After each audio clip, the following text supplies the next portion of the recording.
Vamos orar? Senhor, muito obrigado por mais uma vez nos reunir aqui através da internet para continuar os nossos estudos. Obrigado pela tua proteção e cuidado durante essa semana que está chegando ao fim. Obrigado pelo sábado, esse dia tão especial que o Senhor criou para nós. Possamos cada vez mais aprender a entrar no teu descanso e receber o refrigério que o Senhor promete, estabelecer nossas baterias físicas, mas também emocionais e espirituais, para enfrentarmos a semana mais fortes, mais fortalecidos pela tua graça, pelo teu poder. Agora, sente-se conosco ao abrirmos tua palavra mais uma vez, que o teu Espírito nos guie, seja o nosso professor e nos dirija em toda a verdade, em nome de Jesus. Amém. Hoje foi um dia completo para mim, eu digo um full day, né? Um full day. Eu fiz a escola sabatina de susto, assim, porque não tinha professor, então a gente tem que estar pronto in season and out of season, como diz aqui, né?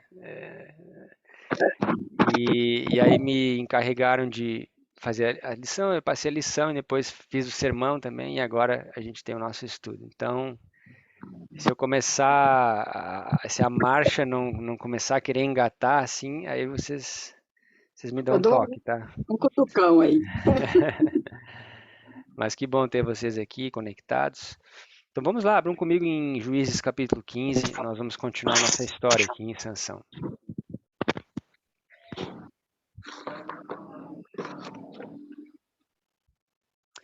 É quase assim um estudo dentro de um estudo, né, que nós estamos fazendo, porque da história de Daniel 11 a gente tem ido em várias outras histórias. Até porque a gente está tentando entender o que a Batalha de Ráfia significa para nós, né? E eu acredito que a chave para nós chegarmos a essa compreensão é deixar que a própria Bíblia exponha os argumentos e faça essas conexões para nós, porque de nada adianta nós queremos, né, fazer suposições e conjuntura dizendo, porque a Rússia lá está acontecendo isso, a economia e não sei o quê. Não, deixa que a Bíblia traga as respostas e por isso que eu creio e tenho tomado tempo em estudar essas histórias conectadas com a Batalha de Ráfia ou com a cidade de Gaza. E é por isso que a gente está nessa história de Sansão. Sansão, ele está diretamente conectado com Gaza. Foi lá que ele viu aquela prostituta, né? Foi lá que ele acabou sendo preso, né? E então há uma conexão muito forte aqui. E nós estamos vendo que Sansão representa a história da igreja. Então a igreja está conectada com a Batalha de Ráfia. E nós sabemos disso muito bem, porque a Bíblia, a profecia bíblica, ela só se torna relevante quando o povo de Deus se conecta com aquela nação. Então, por exemplo, o Egito. O Egito é uma nação extremamente antiga, uma nação importante, mas ela só se torna relevante na Bíblia, na profecia, quando o povo de Deus entra em contato com o Egito. Né? Começou lá quando Abraão foi pela primeira vez descer ao Egito. Ali você vê o Egito nas Escrituras pela primeira vez. Aí depois, mais tarde, você vê José entrando em conexão novamente com o Egito. E aí a nação se torna relevante. Né? E aí, claro, com a escravidão dos hebreus, depois a libertação dos hebreus do Egito, mais uma vez relevante. Mesma coisa a Síria e a Babilônia. A Síria, ela é uma nação tão antiga quase quanto o Egito, mas ela só se torna relevante na Bíblia quando o povo de Deus se conecta com a Síria e com a Babilônia durante os cercos, né, e o cativeiro que acabou acontecendo. Então, da mesma forma que essas batalhas, elas só se tornam relevantes porque existe alguma conexão aqui com o povo de Deus.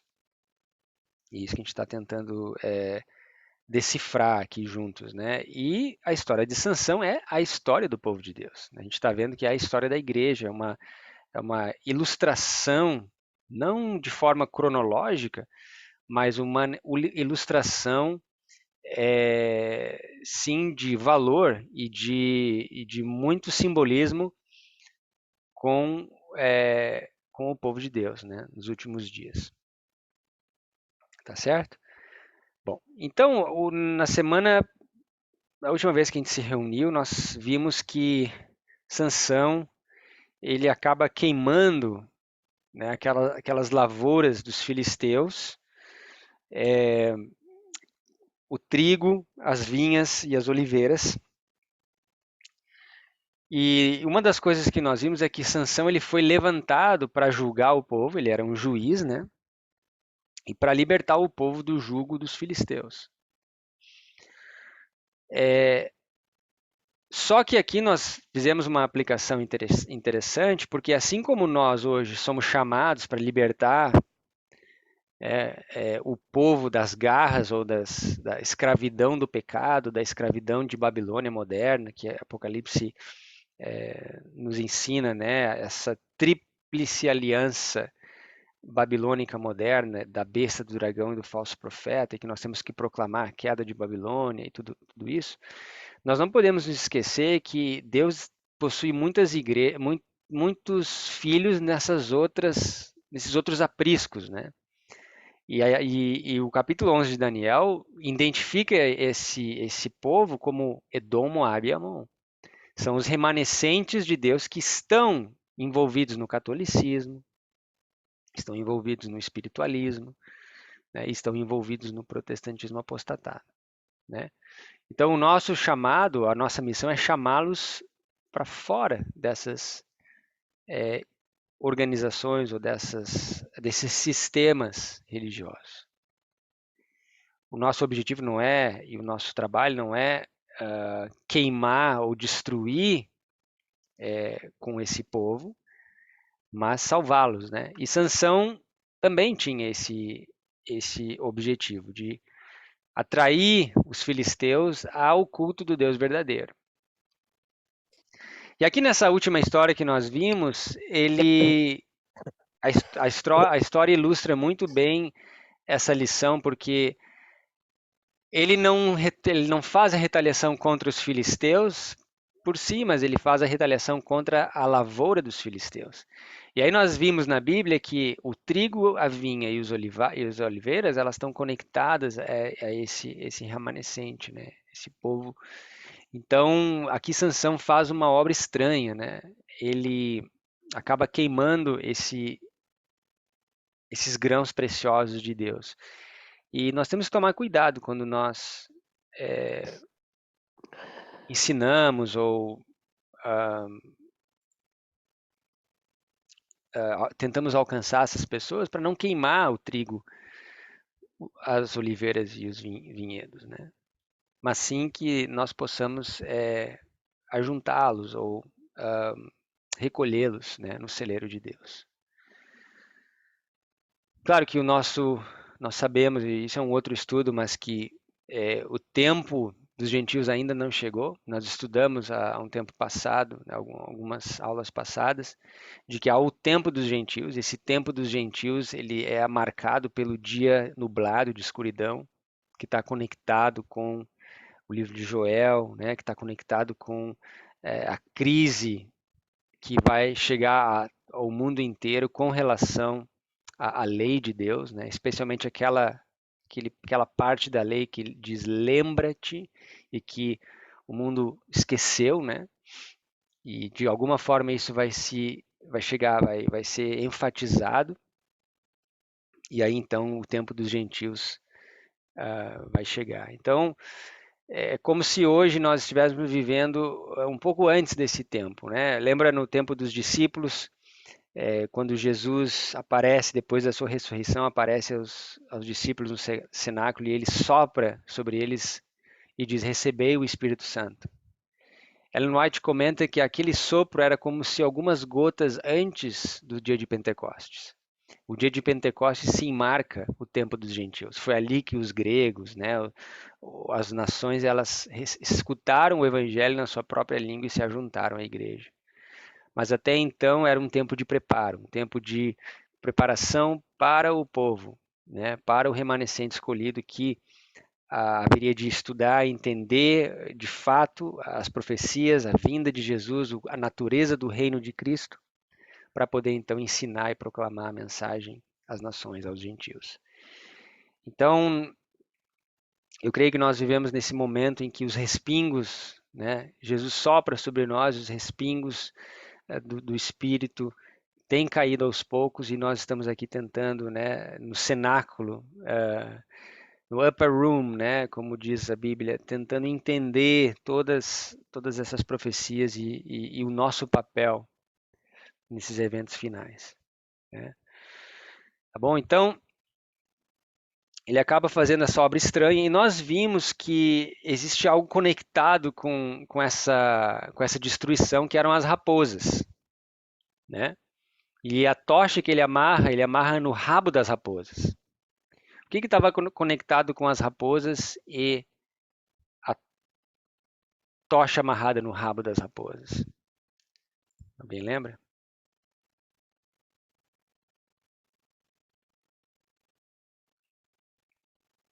Teria alguma coisa a ver com o final dos tempos, quando o povo de Deus tem que ser cabeça e não cauda? É isso? Nós vimos um texto parecido, não era bem isso, mas se você abre lá no livro de Isaías, no capítulo 9, verso 15, você vai ver lá que lá o ancião é a cabeça, mas o profeta que profere falsidade é a cauda. Então a cauda aqui está ligada ao falso profeta. E nós vimos que as raposas também estão conectadas com os falsos profetas. Né? Então aqui, veja que essa destruição aqui que acontece, ela está conectada com os falsos profetas. Então é um trabalho antagônico ao evangelho de Cristo, que quer ajuntar os grãos no seu celeiro. Né? O que Jesus disse? Que Israel seria sacudido e nenhum grão cairia, né, sem o consentimento. Então Deus ele quer ajuntar os seus grãos, e os grãos não estão só dentro de Sião, ou dentro dos muros de Jerusalém. Os grãos estão em Edom, Moab e Amon também. Ok? Bom, então hoje nós vamos continuar essa história a partir do verso 6. Então nós vamos ler do verso 6 até o verso 8. Se alguém quiser ler para nós, nós vamos ver o que mais que a gente pode estar conectando com esses eventos.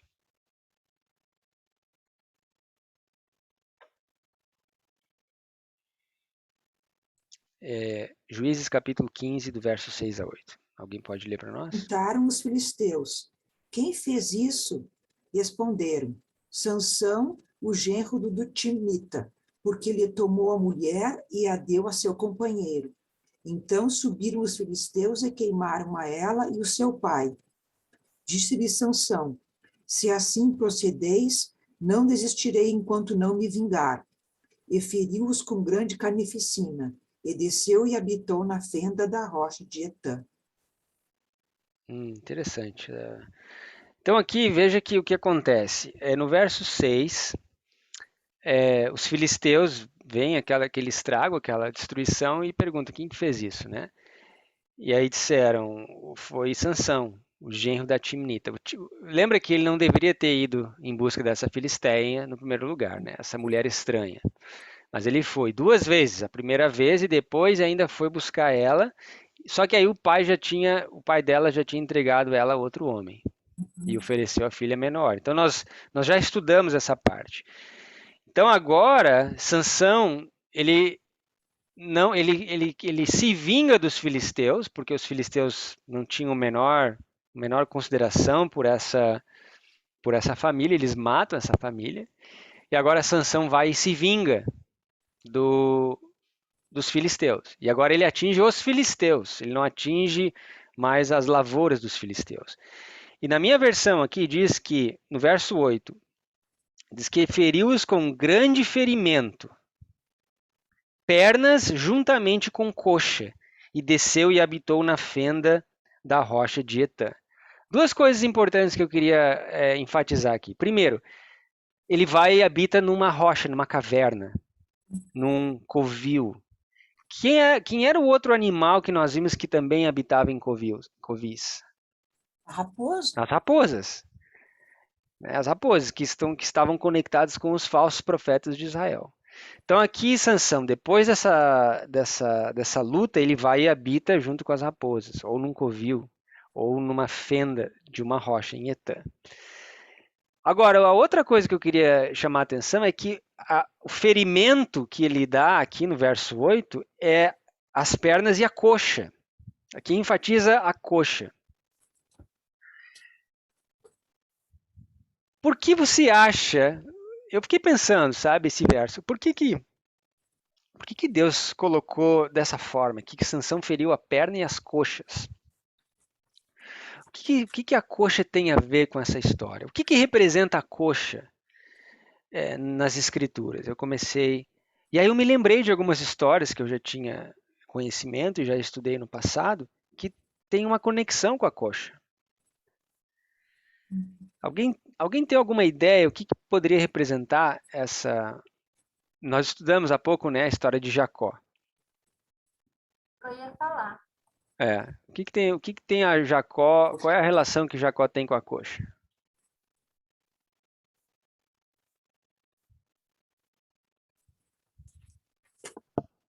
Deus Ele feriu a não coxa, né?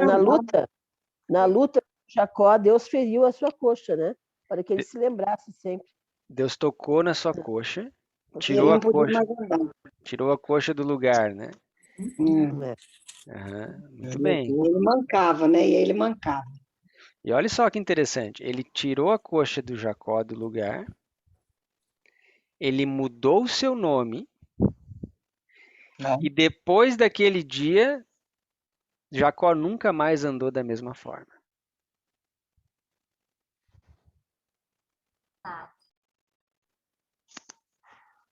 Mas era um lembrete também, né? Esse toque na coxa de Jacó era um lembrete para que ele não achasse que ele tinha ganho na luta, né? Tem alguma coisa a ver com o que aconteceu, né? Com Qual a toda aquela relevância? cena. Eu Qual, acho que qual a relevância Para ele desse não toque? esquecer, né? houve uma mudança tanto no nome de Jacó quanto na conduta dele também, né? Ele viu que agora era outro homem. Aí que está a lição interessante, porque ele nunca mais andou da mesma forma. E aí fala o que a irmã Rosemary está dizendo, ele nunca mais esqueceu. Não esqueceu. Né? O que tem a ver? Qual é o nome que ele recebe de Cristo naquele momento? Israel. Israel. Né? Olha só que interessante. A coxa, ela está relacionada com o nome. Nós vemos isso na história de Jacó.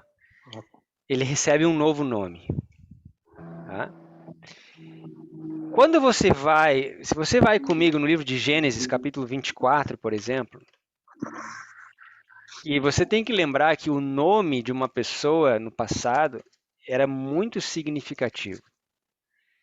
Era algo, o que você tinha de mais precioso era o seu nome.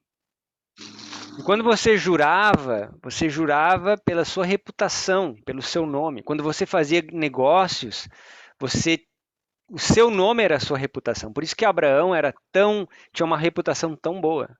Pelo nome, o nome dele era reconhecido, né, e admirado por onde quer que ele passava. E olha só o que acontece quando Abraão pede para Eliezer ir buscar uma mulher para Isaac. Gênesis capítulo 24, olha só no verso 2 e 3. Alguém lê para nós?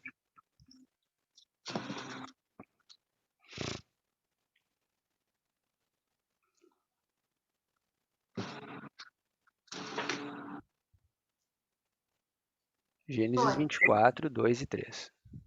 Era Abraão já idoso, bem avançado em anos, e o Senhor em tudo o havia abençoado. Disse Abraão ao seu mais antigo servo da casa, que governava tudo o que possuía: põe a mão por debaixo da minha coxa. Verso 3. Tá, para que eu te faça jurar pelo Senhor, Deus do céu e da terra, que não tomarás esposa para meu filho das filhas dos cananeus, entre os quais habito, Muito bem. Mais Tá um? ótimo. Tá ótimo, tá ótimo. Quero que vocês notem duas coisas. Primeiro, quando Abraão pediu a Eliezer para que tomasse uma mulher correta para Isaac, ele pediu para botar a mão de Eliezer sobre embaixo da sua coxa e jurar.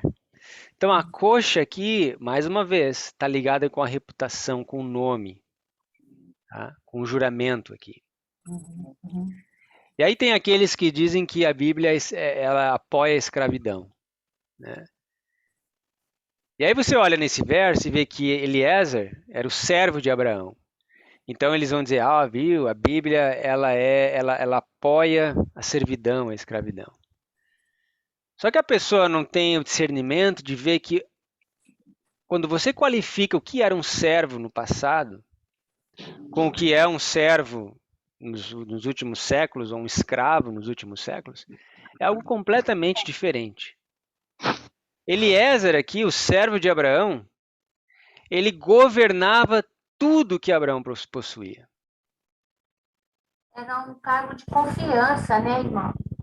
Ele era como o filho de Abraão. Ele era o governador, ele governava, e Abraão era rico, tá? Muito rico, tinha muitos bens. Era como se ele fosse o CIO, né? O CEO da empresa de Abraão. O cargo de confiança. Então não tem como você comparar a relação que você encontra aqui com a escravidão do século XIX, né? Do século Tanto que XVIII. Abraão ia deixar toda a sua fortuna para ele, não é? Se o filho Exatamente, morrer. exatamente, né? Então não há como, você precisa qualificar, você precisa entender o contexto, tá? Mas isso é um outro tópico. Então aqui nós vemos a coxa conectada com o nome, com a reputação, tá, de Abraão, que também mudou de nome, lembra? Era Abrão e agora se tornou Abraão. Da mesma forma que Jacó se tornou Israel.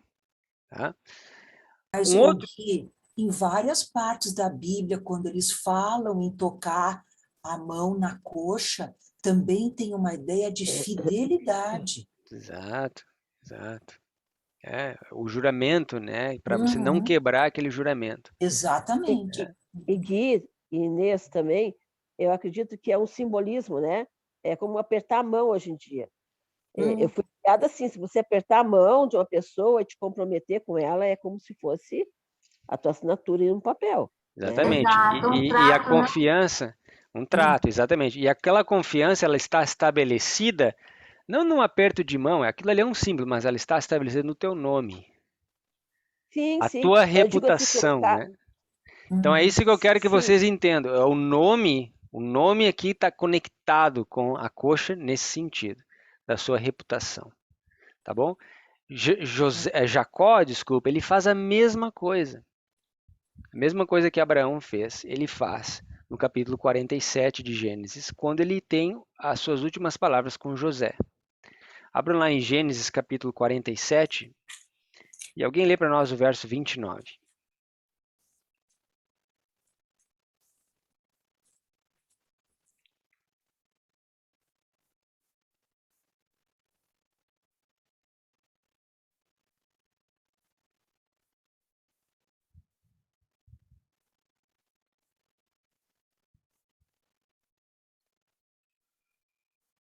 Alguém?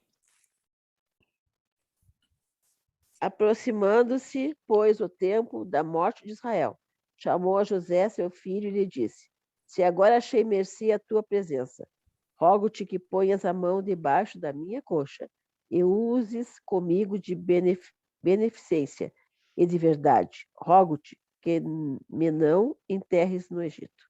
Mais uma vez aqui nós vemos essa mesma conexão. Tá? O nome, então, conectado com a coxa, né?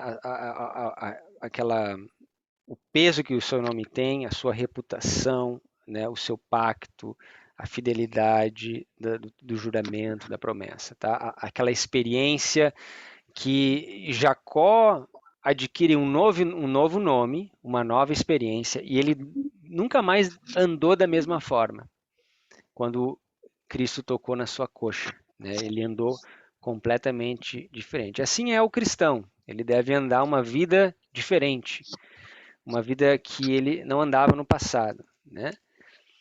Então, abram comigo em Apocalipse 19, porque aqui nós temos um outro personagem também que tem um nome, agora um nome escrito na sua coxa. Olhem comigo em Apocalipse capítulo 19. E se alguém lesse para nós o verso 11 até o verso 16.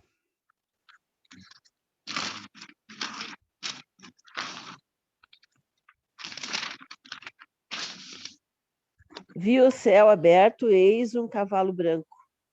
O seu cavaleiro se chama Fiel e Verdadeiro, e julga e peleja com justiça.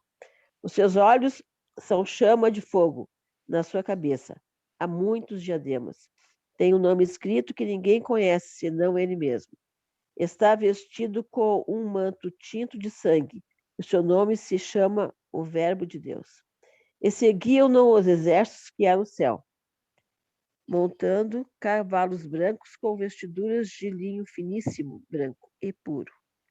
Sai da sua boca uma espada afiada, para com ela ferir as nações, e ele mesmo as regerá com cetro de ferro, e pessoalmente pisa o lagar do vinho do furor da ira de Deus, do Deus Todo-Poderoso. Tem no seu manto e na sua coxa um nome escrito: Rei dos Reis e Senhor dos Senhores. Então, viu? Tá ótimo, tá ótimo, tá ótimo. Quem é esse personagem aqui? Jesus. Jesus, né? Jesus. Então, onde que está o seu nome, Rei dos Reis, Senhor dos Senhores? Na coxa. Na sua coxa. Então, mais uma vez, mais uma prova da conexão do nome com a coxa. Bom, dito isso, aí eu pergunto: qual é a relação que nós podemos fazer dessa conexão que acabamos de ver com o fato de que Sansão feriu os filisteus na sua coxa?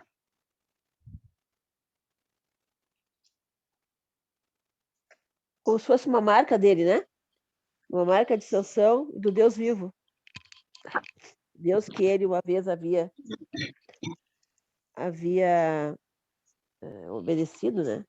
A quem as pessoas viam nele o Deus vivo, né? Eu acredito nisso. Posso estar errado. Alguma outra ideia?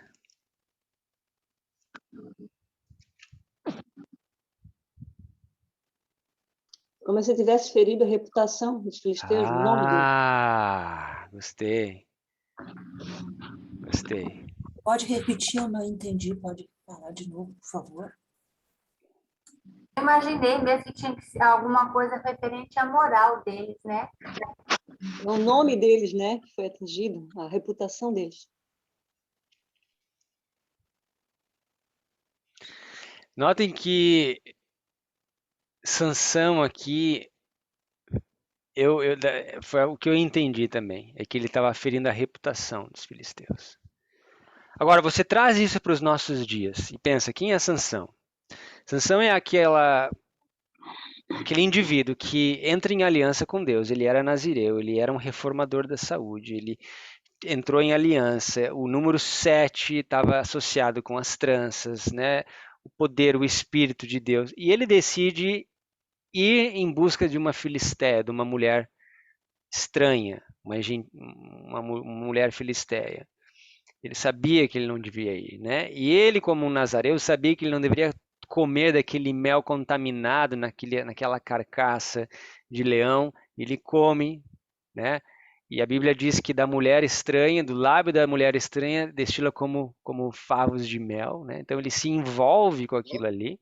E aquilo ali é um efeito dominó, começa a causar vários problemas que levam até a prisão de Sansão. No próximo capítulo nós vamos ver, no livro de Juízes, né? Então aqui você vê que Sansão, ao mesmo tempo que ele se envolvia com os filisteus, ele queria cumprir o propósito dele com os filisteus, de ser um juiz, de libertar o povo dele, né?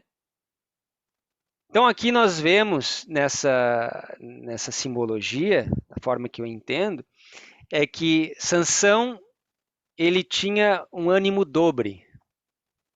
Lembra quando Elias disse para o povo: por quanto tempo vocês vão cochear entre dois pensamentos? Se Deus é Deus, adora a Deus. E se Baal é Deus, adora Baal.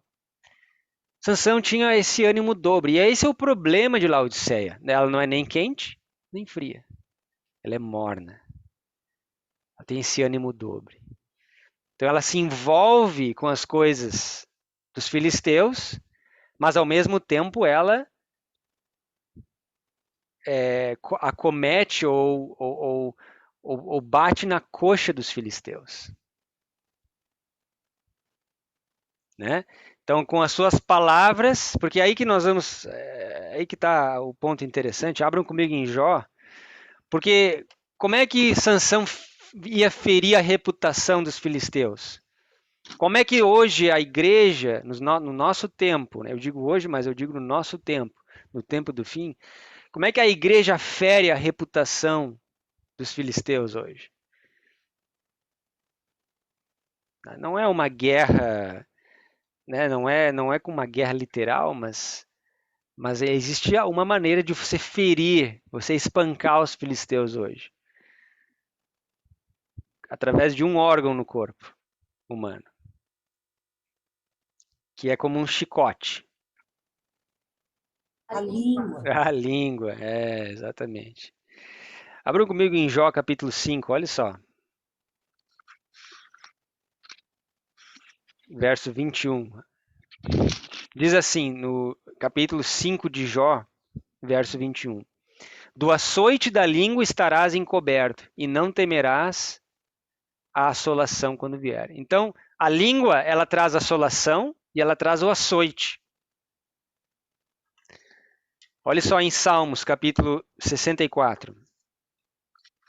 Não é à toa que lá em Tiago ele fala, né? Respeito da língua. Exatamente. Salmo 64.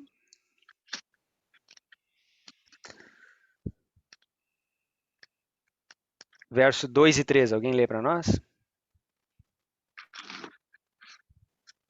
Esconde-me da conspiração dos malfeitores e do mundo dos que praticam a iniquidade, os quais afiam a língua como espada e apontam com as flechas palavras amargas. Interessante, né? Então veja que a língua ela é um instrumento de guerra também. E eu percebo que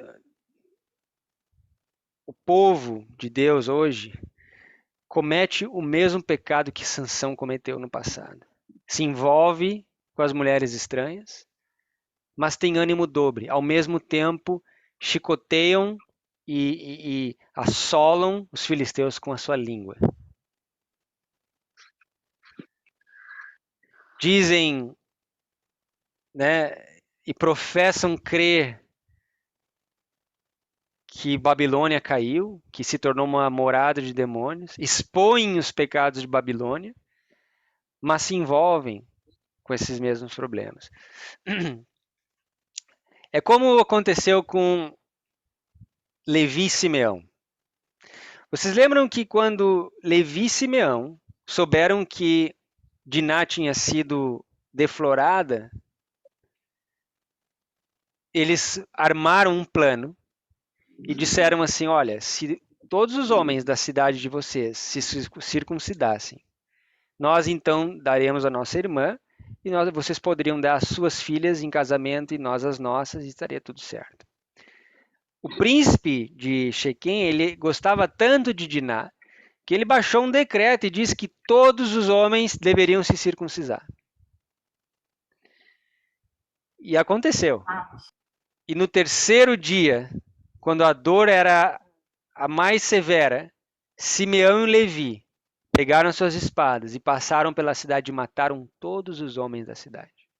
Uma carnificina, um derramamento de sangue generalizado. Porque justamente os homens estavam fragilizados. Estavam fragilizados. E aí você lembra o que Jacó disse? No final do capítulo, Jacó diz: o que vocês fizeram? Agora as nações circunvizinhas vão se vingar e vão nos matar. E aí a resposta dele foi assim, dos dois, né? nós não poderíamos deixar que eles tratassem a nossa irmã como uma prostituta? Essa foi a resposta. Você pode conferir lá em Gênesis. E é interessante é que logo no próximo capítulo, o capítulo acaba aí, essa afirmação deles dizendo, nós não poderíamos deixar que eles tratassem da nossa irmã como uma prostituta. No outro capítulo, 2 versos depois, Deus diz assim para Abraão, para Jacó: Jacó, santifica o povo, tira os deuses estranhos do meio do povo e vai para Betel. Então, assim, a nação gentílica estava tratando a irmã como prostituta. Agora eu pergunto, quem é que estava se prostituindo com outros deuses ali no acampamento? Eles mesmos. Eles mesmos. Né? Então. É a vingança. Mas, Gui, gostaria de fazer uma pergunta. Inclusive, foi um questionamento que eu fiz na igreja quando essa parte da missão foi estudada. O que acontece? Quando o que foi feito com a menina, com a Diná, foi errado, certo? Primeiro, Jacó não fez nada. Jacó ele não reagiu, ele ficou deixando que os filhos dele reagissem no lugar dele. Ele era patriarca, ele deveria tomar uma posição. Tá? E segundo, deveria tomar interessante o seu ponto. Mas deveria tomar uma posição contra quem? Quem foi o primeiro culpado de toda essa tragédia? Primeiro, ele estava querendo morar no meio de um povo que não era o dele. Tá? O que eu questiono é o seguinte: o que estava acontecendo ali, iria acontecer, seria ele permitir esse casamento aí, seria ele se misturar com o povo que Deus disse para não se misturar. Não, veja bem. Jacó estava na terra prometida, que é a terra que tinha sido prometida a Abraão. Ele comprou aquele pedaço de terra, aquela terra pertencia a ele. Existiam cananeus ao redor, mas Deus tinha prometido aquela terra a ele. Então ele estava no lugar certo. Mas não com o povo certo. Não, ele estava. Existiam nações vizinhas dos cananeus. Sim, a mesma coisa na época de Josué. Entende? Sim, tudo bem. É que nem nós morarmos num lugar que seria prometido, mas com então a minha pergunta não faz parte da igreja. A minha pergunta, irmã, é a seguinte: quem é que cometeu o primeiro erro nessa história? Foi Diná, irmão? Ela foi visitar o outro povo, né? Primeiro exatamente. Ela foi a filha que gerou todo esse problema. E já tinham avisado para ela não ir lá, e ela falou, vou lá só um pouquinho. Eu lhe pergunto, o que ela tinha que ver, o que ela tinha que querer meter o focinho no meio daquele povo pagão? A gente vai... Essa resposta a gente vai descobrir agora quando Deus falou para Jacó tirar os deuses estranhos do meio do povo. Sim, e a gente vê essa resposta todo dia. Ali, né? Eu pergunto, irmã, o que as nossas filhas têm que se meter no meio do mundo, no meio dos pagãos hoje? Exatamente. O que elas têm que fazer na noite, nos bares dessa vida? Eu vejo coisas absurdas. Tá? Se meter com pessoas que não temem a Deus. Começam aonde? Por curiosidade, para justamente satisfazer o desejo do seu coração, a concupiscência dos olhos. Sim, mas isso começa na escola. Isso começa nas amizades. Começa em casa. Eu digo assim, mas eles vão para a escola, né? E ali fazem amizade e as amizades começam a influenciar, né? Tudo aquilo que é proibido, né? Pois e Diná que tinha educação domiciliar? Não tinha escola naquela época. Começou no coração, não tem? Tudo aquilo que é proibido eles querem ver. Exatamente. Então agora nós estamos chegando na raiz do problema. É o coração, né? O problema é o coração. É o ser humano. Exatamente. Então, Então, Diná foi o pecado dela que causou esse efeito dominó terrível, né?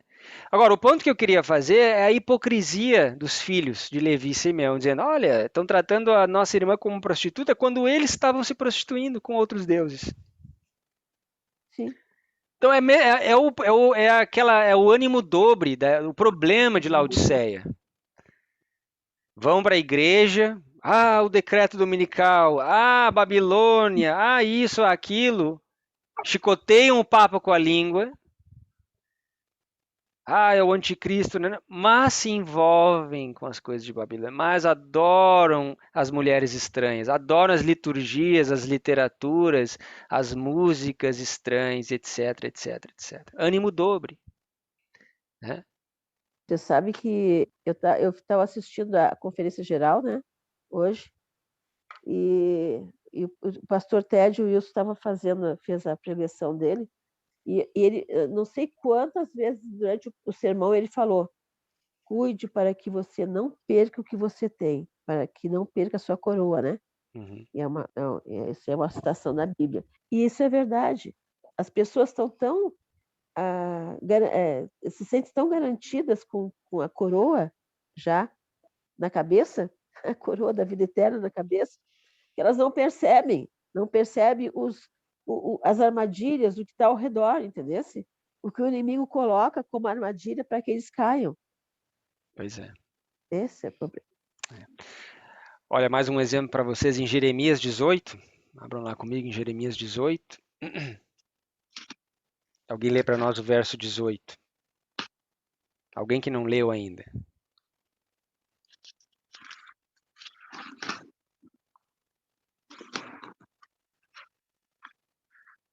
Então disseram: vinde e forjemos projetos contra Jeremias, porquanto não há de faltar a lei ao sacerdote, nem o conselho ao sábio, nem a palavra do profeta. Vinde, firamo-lo com a língua e não atendamos a nenhuma das suas palavras. Muito bem.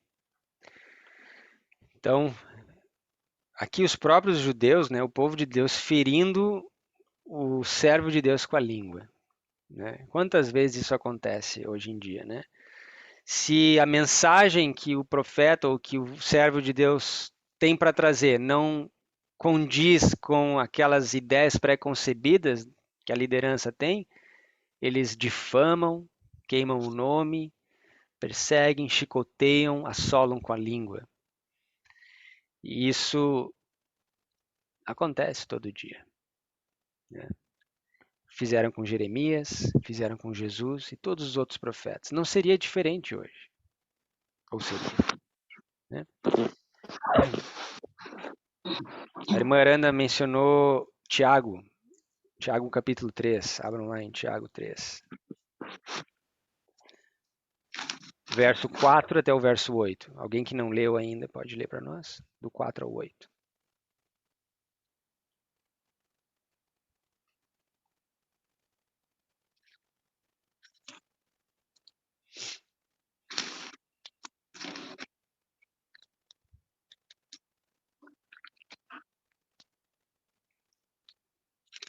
Do 4 ao 8, né? Uhum. Vejo também as naus que, sendo tão grandes e levadas de impetuosos ventos, se viram com um bem pequeno leme para onde quer a vontade daqueles que as governam. Assim também a língua é um pequeno membro e gloria-se de grandes coisas.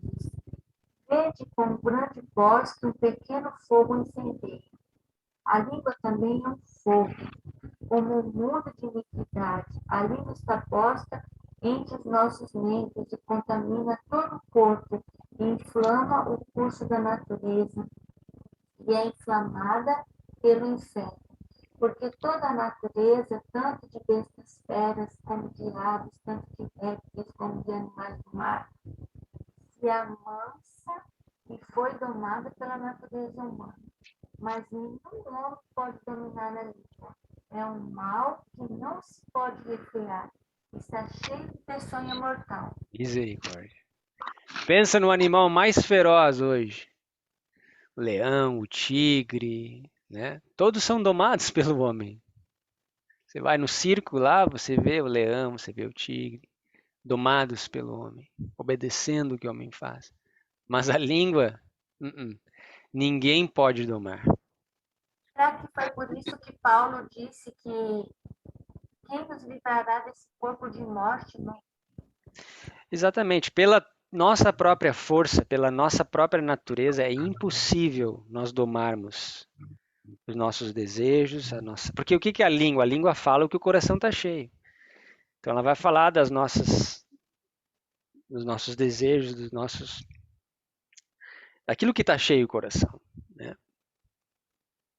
Só existe uma forma de você domar a língua, e essa forma ela é um poder que vem do alto.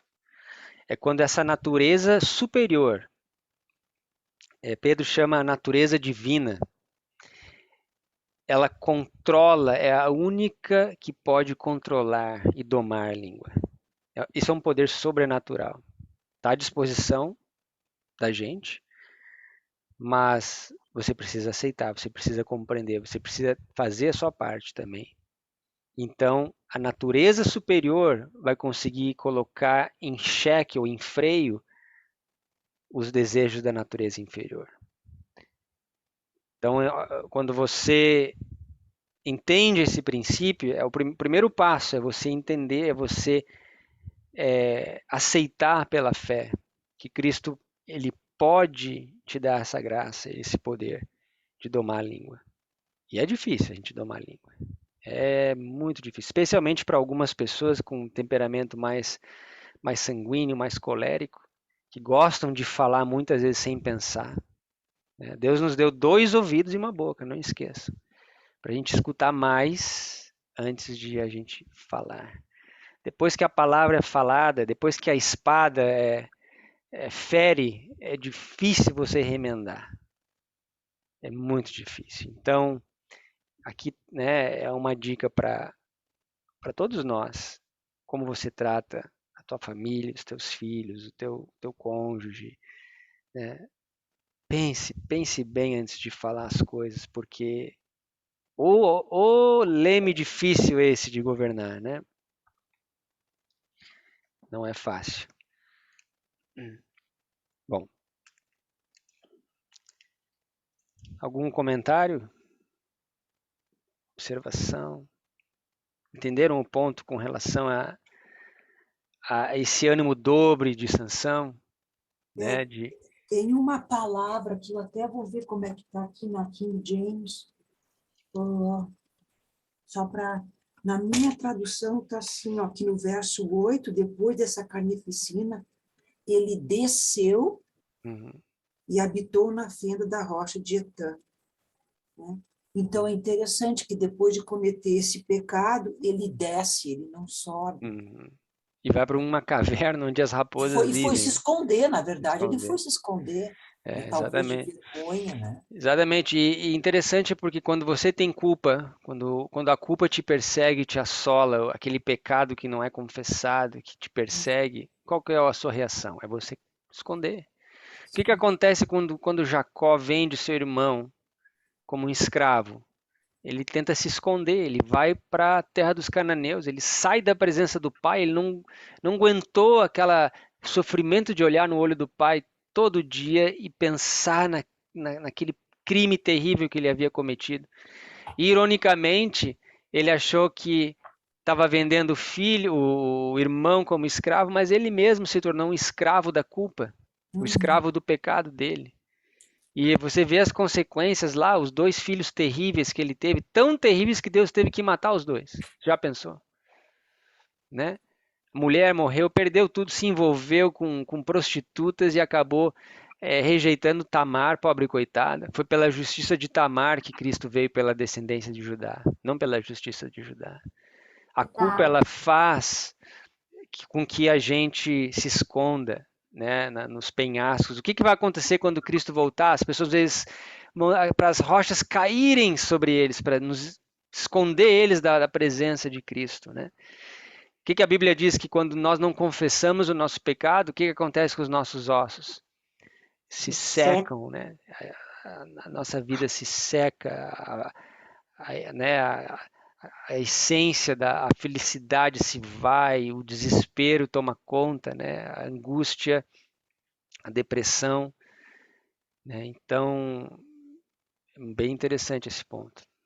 A consciência culpada, né, ocasiona muita doença. Muita doença. De cada 10, 9 começam na mente, Ellen White nos diz, né? Então você imagina, você tem uma vida saudável, mas aí acontece um evento traumático na sua vida, você se culpa, você carrega aquela culpa. Outro dia eu escutei alguém dizendo uma ilustração interessante. Se você segurar um copo d'água por 1 minuto, aquilo ali vai ser leve. Agora você segura aquele copo por 1 hora, naquela mesma posição, você já vê que já vai mudar a perspectiva daquele copo. Agora você segura aquele copo um dia inteiro, né? Uma semana, um mês, um ano, aquilo ali que se torna um fardo tão terrível. Então, let it go, deixa, né? Deixa aí, confessa as tuas culpas, tá? E os teus pecados, para que aquilo ali não se torne um fardo brutal, né? Para ti. Então, é bem interessante. Ok. Então, para nós encerrarmos aqui, Isaías capítulo 29.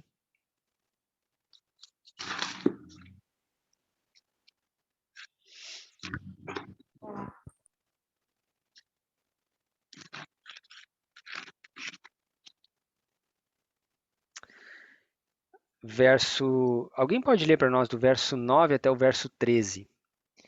E aqui vai demonstrar para vocês essa experiência de ânimo dobre, que eu estou me referindo, que nós vemos na história de Elias, na história de Sansão e na história de Laodiceia. Também aconteceu na história do antigo Israel. Tá? Do verso 9 até o verso 13. Estatelai-vos e ficai estatelados, cegai-vos e permaneceis cegos. Bêbados estão, mas não de vinho, andam cambaleando, mas não de bebida forte. Porque o Senhor derramou sobre vós o espírito de profundo sono, e fechou os vossos olhos, que são os profetas, e vendou a vossa cabeça, que são os videntes. Toda visão já se vos tornou como as palavras de um livro selado, que se dá ao que sabe ler, dizendo, lê isto, peço-te, e ele responde, não posso, porque está selado. E dá-se o livro ao que não sabe ler, dizendo, lê isto, peço-te, e ele responde, não sei ler. O Senhor disse, visto que esse povo se aproxima de mim, e com a sua boca, e com os seus lábios me honra, mas o seu coração está longe de mim, e o seu temor para comigo consiste só em mandamento de homens, que maquinalmente aprendeu. Então veja que o problema de Sansão, o problema de Laodiceia é um problema cardíaco, né? Um problema de coração. Esse coração que ama pecado, né? Que se afasta para longe de Deus. E que o temor que ainda existe consiste só em mandamentos e regras, e mandamentos de homens, né? E tradições e costumes que foram instruídos. Mas a essência, né? O desejo do coração não é andar com Deus, né? E é isso que aconteceu com Sansão. Qual era o desejo dele? Era atrás de mulheres. Esse era o desejo dele, né? Qual que é o desejo do povo nos últimos dias, né, da igreja nos últimos dias? O problema, a fraqueza é a mesma, né?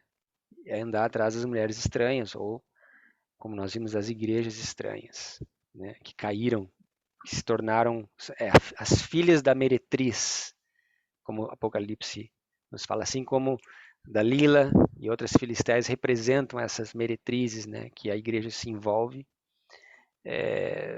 Nós vemos que nada novo debaixo do sol, né? Tá bom?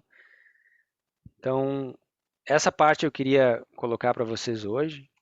E aí na semana que vem, nós vamos continuar naquele capítulo, nós vamos ver que acontece algo inusitado, né? Os filisteus acabam indo contra o povo de Judá, se acampam ao redor de Judá, ameaçando Judá. E aí Judá vai até Sansão e diz, olha, nós precisamos que tu se entregue e tudo mais. E Sansão entra em acordo.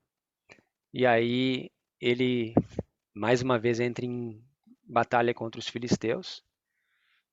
E aí é interessante, porque mais uma vez a gente vê esse ânimo dobre, né? Por um lado, se envolvendo com Babilônia, com os filisteus. Por outro lado, tentando livrar o povo do jugo dos filisteus. E ali ele pega uma queixada de jumento. E ele mata centenas de filisteus com aquela queixada de jumento. E aquela queixada de jumento, que nós sabemos, jumento na Bíblia um símbolo bem importante. Ele consegue matar vários filisteus com aquela queixada. E daquela queixada Deus faz brotar o quê? Mel, Não. água. Água, exatamente. Então nós vamos estudar isso semana que vem. Já acabou, irmão? Acabou. Acabou. A gente está bem cansado hoje. Então hoje eu preparei algo mais curtinho. Foi muito bom, muito bom. A gente tá vendo que o seu olhinho tá bem mesmo. Eu tinha dito para vocês, hoje eu fiz a escola sabatina, ontem à noite nós já estávamos na igreja, porque aqui está tendo Vacation Bible School, né? Então, a semana inteira a Naomi tem ido para a igreja com a Betina todo dia. Ficam lá 3 horas na igreja nesse Vacation Bible School, ensinando outras crianças e fazendo programação. E hoje finalizou. Então, e hoje foi a mensagem final do Vacation Bible School que eu fiz de manhã. Então, assim, a gente está cansados, né? Mas pela graça de Deus, semana que vem. Amém. Vamos ver, semana que vem, de repente, dependendo de se tiver programa na igreja ou não à tarde, eu aviso você vamos ter estudo ou não. Tá bom? Tá bom. Eu posso pedir oração hoje, Gui? Pode, vamos só fazer a oração, então daí eu desligo aqui e a gente pode pedir oração e comentar alguma outra coisa, tá? Senhor, pedimos a tua bênção nessa nova semana. Tu sabe as nossas necessidades, os nossos pedidos silenciosos também, que o Senhor atenda-os conforme a tua vontade. Queremos lembrar da Sandra também, que o Senhor ajude os médicos a encontrarem o problema que ela está tendo e que a tua mão poderosa esteja sobre ela, restaurando a saúde plena. Dá-nos uma boa semana, obrigado pelos momentos de estudo e reflexão. Ajuda-nos a não termos esse ânimo dobro, mas que possamos ser quentes na tua causa, que possamos ser zelosos pela verdade e seguir os teus preceitos e o teu caminho, a tua instrução. Pedimos a tua bênção em nome de Jesus. Amém. Amém.